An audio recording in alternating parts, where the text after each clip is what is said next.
bermanfaat buat kita semua.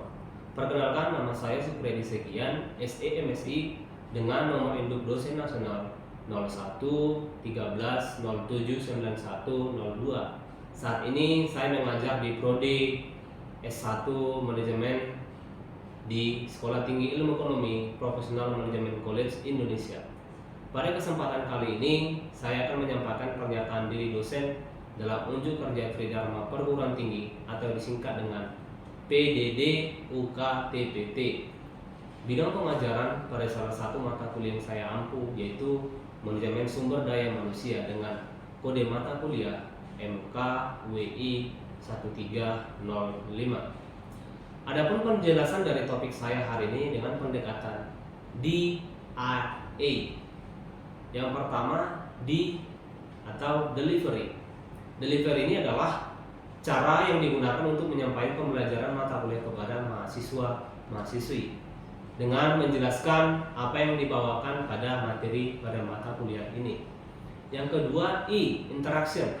Interaction ini adalah kegiatan timbal balik antara dosen dan mahasiswa ataupun mahasiswi berupa interaksi dalam proses belajar mengajar yang bersifat mendidik untuk mencapai tujuan peningkatan pengetahuan dan perubahan tingkah laku. Yang ketiga, A, assessment. Jadi assessment ini adalah penilaian secara objektif dari proses dan hasil pembelajaran untuk mengukur seberapa baik kinerja mahasiswa terhadap tujuan dan capaian pembelajaran dari topik mata kuliah yang telah diberikan masing-masing dosen. Dalam penjelasan dengan menggunakan media ini, saya akan menyampaikan aplikasi DIA pada mata kuliah Manajemen Sumber Daya Manusia dengan kode mata kuliah MKWI 1305. Adapun yang menjadi capaian pembelajaran lulusan pada mata kuliah Manajemen Sumber Daya Manusia ini adalah yang pertama, menunjukkan sikap bertanggung jawab atas pekerjaan di bidang keahliannya secara mandiri. Yang kedua, menginternalisasi semangat kemandirian, kejuangan, dan kewirausahaan. Yang ketiga, menguasai dasar-dasar rencana bisnis bidang ekonomi kreatif pada skala mikro, kecil, dan menengah. Yang keempat, menguasai prinsip-prinsip etika bisnis dan nilai-nilai kemanusiaan. Yang kelima, menguasai pengetahuan tentang berbagai regulasi yang berdampak pada organisasi, baik di tingkat lokal, nasional, maupun internasional. Yang keenam, mampu memelihara dan mengembangkan jaringan kerja dengan pembimbing, kolega, sejawat, dan pihak pemangku kepentingan lainnya, baik di dalam maupun di luar lembaganya. Yang ketujuh, mampu melakukan proses evaluasi dari diri terhadap kelompok kerja yang berada di bawah tanggung jawabnya dan mampu mengelola pembelajaran secara mandiri. Yang kedelapan, mampu melaksanakan fungsi-fungsi manajemen seperti perencanaan, pengorganisasian, pengarahan, dan pengendalian pada tingkat operasional dan manajerial berbagai jenis organisasi. Yang kesembilan, mampu berkomunikasi secara efektif pada berbagai level organisasi dan lintas fungsional. Adapun capaian pembelajaran pada mata kuliah ini atau disebut dengan CPMK, yang pertama, mahasiswa mampu menguraikan konsep dasar manajemen sumber daya manusia. Yang kedua, mahasiswa mampu merincikan analisis jabatan atau disebut dengan job analysis. Yang ketiga, mahasiswa mampu mengevaluasi proses pengadaan karyawan ataupun rekrutmen karyawan. Yang keempat, mahasiswa mampu membangun pengembangan karyawan operasional dan manajerial. Yang kelima, mahasiswa mampu menerapkan pemberian kompensasi. Yang keenam, mahasiswa mampu melakukan pemeliharaan tenaga kerja. Yang ketujuh, mahasiswa mampu melakukan pemutusan hubungan kerja ataupun PHK. Yang kedelapan, mahasiswa mampu mengevaluasi kepuasan kerja, stres, dan disiplin kerja. Yang kesembilan, mahasiswa mampu mengevaluasi produktivitas. Dan yang kesepuluh, mahasiswa mampu melakukan hubungan industrial Pancasila. Sampailah saatnya pada saat saya menyampaikan pendekatan DIA dalam mata kuliah Manajemen Sumber Daya Manusia. Berikut penjelasannya. Yang pertama, delivery. Terkait cara yang saya gunakan metode delivery dengan memanfaatkan PowerPoint sebagai bahan ajar dan sebagai referensi utama pada mata kuliah ini, yang pertama adalah bukunya Syagian Sondang dengan judul Manajemen Kinerja. Yang kedua, bukunya Syamsul Ma'arif dengan judul Manajemen Sumber Daya Manusia. Yang ketiga, bukunya Hasibuan Melayu dengan judul Manajemen Sumber Daya Manusia, dan juga berbagai sumber lain dari jurnal maupun studi kasus. Lalu bagaimanakah penerapan interaksi yang saya lakukan di mata kuliah manajemen sumber daya manusia pada mahasiswa ataupun para siswi? Yang kedua adalah interaksi. Dalam interaksi pembelajaran saya menggunakan metode student center learning, yaitu pembelajaran berfokus pada mahasiswa yang akan dikembangkan menjadi metode FGD atau disebut dengan Focus Group Discussion, yang merupakan salah satu strategi untuk mengumpulkan data yang melibatkan interaksi sosial di antara para individu dalam suatu diskusi berseri, dan saya akan memberikan beberapa masalah untuk dibahas oleh mahasiswa. Untuk mengetahui apakah kemampuan akhir yang diharapkan tercapai sesuai CPNPK, sampailah kita pada asesmen yang bertujuan memberikan penilaian secara objektif dari proses dan hasil pembelajaran. Asesmen atau penilaian ini pada mata kuliah manajemen sumber daya manusia telah tertuang di RPS dan sudah dijelaskan pada awal pembelajaran. Yang pertama di tingkat kehadiran itu sebesar 10%, yang kedua di tingkat tugas itu sebesar 20%, yang ketiga tingkat UTS sebanyak 30%, tingkat UAS sebanyak 40%. Berikut aplikasi nyata pembelajaran dengan pendekatan DIA. Selamat menyaksikan. Selamat pagi semuanya. Apa kabarnya? Oke, terima kasih. Teman-teman, kali ini kita akan masuk pada topik manajemen sumber daya manusia. Nah, sebelum kita masuk pada topik sumber daya manusia, terlebih dulu saya membacakan absensi kita ya. Siapa aja sudah hadir pada hari ini.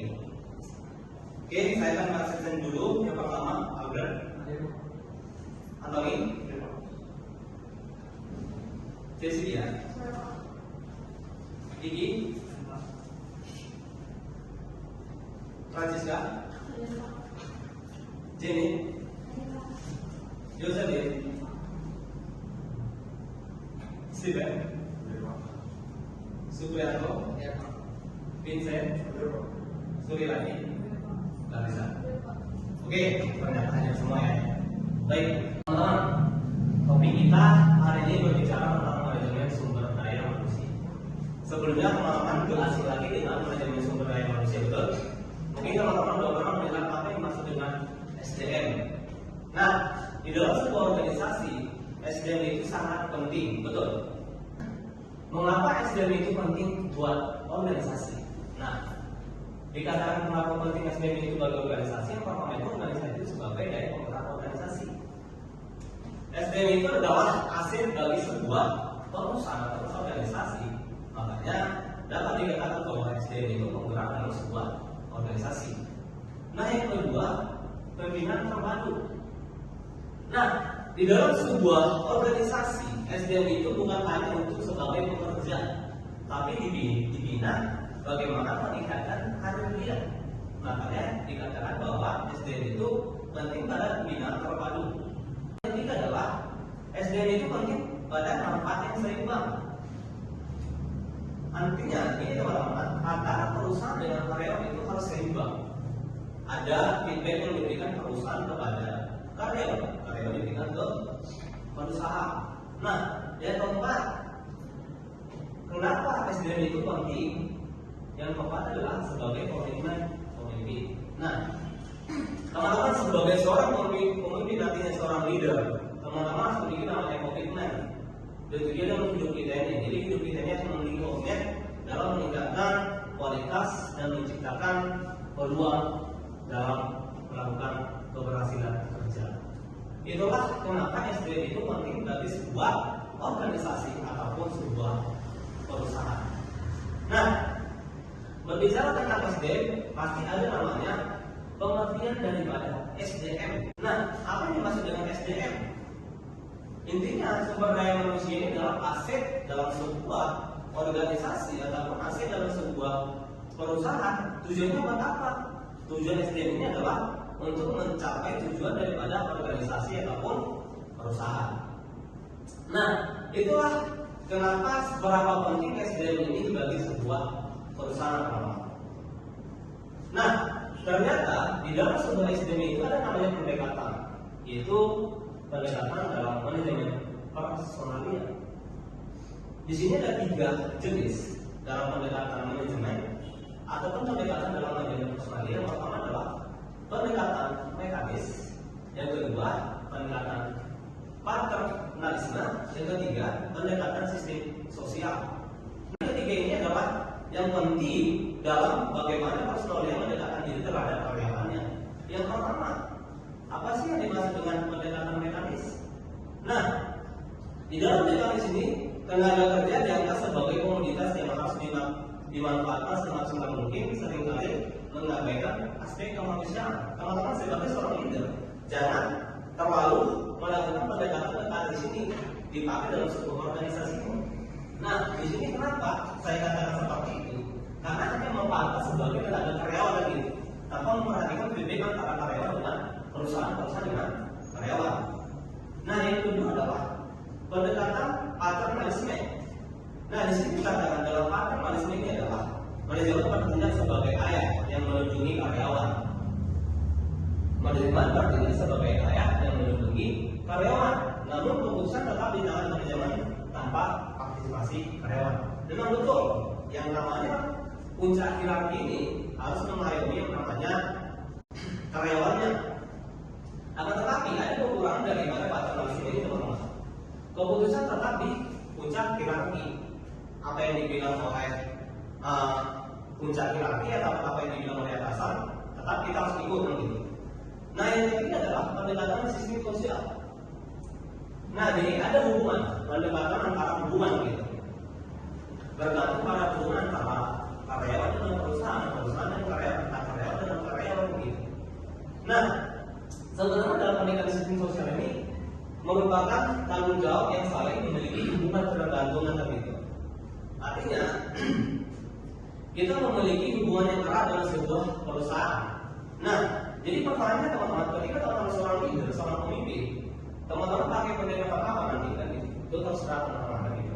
Apakah menggunakan pendekatan mekanis, apakah menggunakan pendekatan paternalisme atau sistem sosial? Nah, tergantung daripada pribadi teman-teman seperti apa melakukan pendekatan personalia kepada sebuah organisasi. Nah, ada pun dampak pendekatan mekanis. Yang pertama adalah ada namanya penggangguan teknologi. Nah, penggunaan teknologi ini ditujukan kepada SDM, seberapa hebat mereka menggunakan mesin, seberapa canggih mereka menggunakan mesin begitu. Nah, yang kedua adalah keamanan ekonomi berkurang. Yang namanya sebuah ekonomi ini, teman-teman, hidupnya selalu pasti namanya was-was gitu. Pasti ekonomi kita itu selalu berkurang. Apapun yang kita lakukan, kita pasti selalu was-was tentang ekonomi kita lagi. Nah, yang ketiga adalah organisasi buruh. Organisasi buruh ini muncul mungkin dari serikat gitu, misalnya dari serikat buruh, yang mengakibatkan teman-teman itu dihasut kan gitu. Bagaimana tentang organisasimu? Misalnya nih, ada menghasut kita tentang tenaga kerja kita ataupun salari kita kurang, sehingga dihasut oleh teman-teman lain tentang organisasi buruh tersebut. Nah, yang keempat adalah kebanggaan kerja menurun. Nah, mungkin salah satunya kenapa seseorang itu menurun produktivitas, dan mungkin karena terkait salarian, atau mungkin karena terkait budaya organisasi, atau mungkin terkait karena kenyamanan dan gitu. Nah, teman-teman sebagai seorang leader, bagaimana bisa meningkatkan kinerja dalam sebuah perusahaan itu? Teman-teman harus bisa buat strateginya, misalnya dengan menaikkan yang namanya salari, memberikan yang namanya upah, memberikan namanya komisi, atau memberikan namanya apalagi bonus gitu. Ini akan memberikan mereka semangat, motivasi dalam meningkatkan pekerjaannya tadi. Itulah dampak pendekatan mekanis. Di samping dampak pendekatan mekanis ini, teman-teman, ternyata ada namanya fungsi utama manajemen sumber daya manusia. Ada yang tahu fungsi manajemen sumber daya manusia? Ada yang tahu? Oke, baik, kita akan jelasin seperti apa fungsi utama manajemen sumber daya manusia. Nah, yang pertama, mungkin teman-teman pernah mendengar namanya staff gitu. Staff. Di dalam sebuah organisasi atau sebuah perusahaan pasti ada namanya staff ya. Jadi staff ini gunanya buat apa? Sebagai tenaga kerja yang bisa meningkatkan pekerjaan kita kan gitu. Nah yang kedua, ada namanya evaluasi kinerja. Jangan sampai dalam sebuah organisasi atau sebuah perusahaan itu hubungan kita antar sesama karyawan tidak kondusif. Ketika tidak terjadi kondusif, apa yang terjadi? Mungkin budaya dalam organisasi itu udah kurang nyaman gitu, atau kenyamanan kita dalam bekerja dalam sebuah perusahaan tersebut udah mulai pudar gitu. Nah, berikutnya adalah riset personalia. Nah, teman-teman sebagai leader, teman-teman sudah melakukan riset personalia. Apa sih yang kurang dari karyawan saya? Kenapa sih karyawan saya belum bekerja yang bagus? Atau kenapa sih karyawan saya itu selalu malas-malasan gitu? Teman-teman melakukan riset. Apakah penyebab ataupun solusi yang kita berikan kepada karyawan kita nanti terhadap masalah yang ada timbul pada sebuah organisasi. Nah, yang terakhir adalah keselamatan dan kesehatan. Keselamatan dan kesehatan ini penting. Makanya dalam setiap organisasi atau sebuah perusahaan itu pasti ada namanya BPJS ya, kalau nggak salah ya sekarang ya, atau asuransi yang diberikan oleh organisasi perusahaan itu. Nah, karena setiap perusahaan itu atau organisasi memiliki responsibility terhadap karyawannya, memiliki tanggung jawab terhadap karyawannya, terlebih kepada keselamatan dan kesehatan. Oke, sampai situ ada yang mau bertanya teman-teman? Oke, silakan ya. Oke, silakan. Dalam manajemen kinerja itu kan ada namanya performance evaluation. Performance evaluation itu apa ya Pak? Dan apakah berguna untuk SDM kinerja? Oke, pertanyaan luar biasa begitu. Performance evaluasi. Nah, evaluasi kinerja luar biasa, pertanyaan luar biasa. Nah, teman-teman, dalam sebuah organisasi ataupun perusahaan, evaluasi kinerja itu sangat penting. Nah, tujuannya buat apa? Agar bisa memaksimalkan pekerjaan kita yang sebelumnya. Misalnya nih, periode sebelumnya kita belum mendapatkan target, misalnya target kita di angka 10, tapi kita belum mendapatkan target 10. Nah, ini menjadi pelajaran buat kita ketika kita mengevaluasi kinerja kita agar bisa mencapai target di kemudian hari. Nah, pertanyaannya adalah, apakah evaluasi manajemen kinerja ini penting buat sebuah organisasi? Penting, sangat penting. Tanpa evaluasi kita tidak bisa menaikkan kinerja kita. Tapi melalui evaluasi kita bisa menaikkan kinerja kita dalam sebuah organisasi. Oke? Oke. Ada yang lain? Yuk, silakan. Saya Cecilia, saya bertanya bagaimana cara kita untuk mengembangkan SDM pada sebuah industri atau Oke, pertanyaan bagus. Yang namanya sebuah organisasi pasti ada namanya turnover, keluar masuknya perusahaan gitu. Pertanyaan luar biasa. Nah, teman-teman seorang leader, teman-teman tentunya harus bisa menjaga yang namanya sumber daya manusia. Karena sumber daya manusia ini adalah aset dalam sebuah organisasi ataupun perusahaan. Nah, yang pertama, teman-teman harus menciptakan lingkungan yang aman, begitu, yang aman dan yang kondusif. Makanya harus memiliki hubungan karyawan yang kondusif. Nah, yang kedua, teman-teman sebagai seorang leader harus bisa menaikkan namanya skill daripada karyawan. Nah, menaikkan skill karyawan itu diperoleh dari mana? Dari pelatihan dan pengembangan. Nah, teman-teman, ketika udah karyawan memiliki skill, udah berkembang, memiliki hubungan yang baik, teman-teman jangan lupa memiliki namanya kompensasi. Ini penting loh, kompensasi penting loh. Nah, ketika dia memiliki kompensasi atas kinerja dia yang luar biasa, mungkin dia dihargai atau mungkin dia termotivasi untuk lebih lagi, naik lagi untuk menciptakan kinerjanya yang lebih baik lagi. Oke? Oke, paham semuanya? Oke, kalau paham, saya mau tanya dulu nih sama-sama satu mahasiswa nih.